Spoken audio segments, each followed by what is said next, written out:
நாம எங்க வந்திருக்கோம்? நாம கிருஷ்ணகிரி அருங்காட்சியகத்துக்கு வந்திருக்கோம். உள்ள போய் பார்க்கலாமா? பார்க்கலாம் வாங்க. தமிழ்நாட்டிலேயே கிருஷ்ணகிரி மாவட்டத்துல தான் அதிக நடுகற்கள் இருக்கு.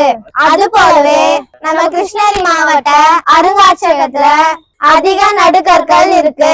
வாங்க அதெல்லாம் பார்க்கலாம். வேதா, இது என்னது இவ்வளவு பெரிய கல்லுல பொம்மை எல்லாம் செஞ்சு வச்சிருக்காங்க? இது பேருதான் நடுக்கல்.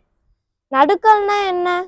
அந்த காலத்துல வீரர்கள் போர்ல இறந்துட்டாங்கன்னா அவங்களுக்காக எடுக்கப்படுறதுதான் நடுகள். வேதா, இந்த நடுக்கல்ல பத்தி விளக்கம் எதனா சொல்ல முடியுமா? பூர்வா, இங்க பாரு, இந்த ரெண்டு வீரர்களும் ரெண்டு கையிலயும் ஒரு கையில வாள் வச்சிருக்காங்க. இங்க பாரு, ரெண்டு வீரரும் கட்டாரி வச்சிருக்காங்க. இது குருவாள். பூர்வா, இங்க பாரு, கழுத்துலயும் அணிகலன் போட்டிருக்காங்க, கையிலயும் அணிகலன் போட்டிருக்காங்க. இங்க பாரு, இவரோட மனைவி, இந்த ரெண்டு பக்கமும் வந்து மனைவிமார்கள் இருக்காங்க. இவங்களுடைய மனைவி இவங்க, இவங்களுடைய மனைவி இவங்க. இவங்க இறந்த உடனே இவங்களும் உடன்கட்டை ஏறி இறந்துடுறாங்க. உடன்கட்டன் ஏறுதல்னா என்ன?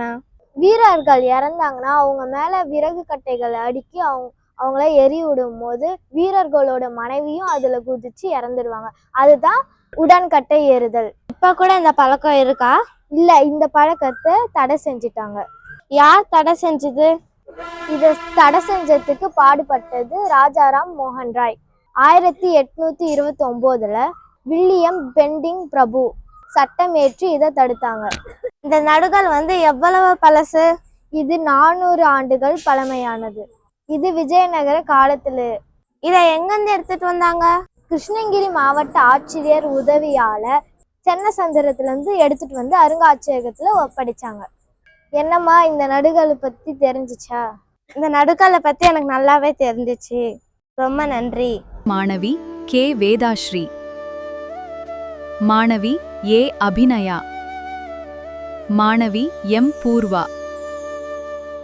நகராட்சி நடுநிலைப்பள்ளி, அண்ணா நகர், கிருஷ்ணகிரி. கல்வெட்டு காவலன் கோவிந்தராஜ் மற்றும் அருங்காட்சியக காப்பாட்சியர் சிவக்குமார் இவர்களின் பங்களிப்பிற்கு நன்றி.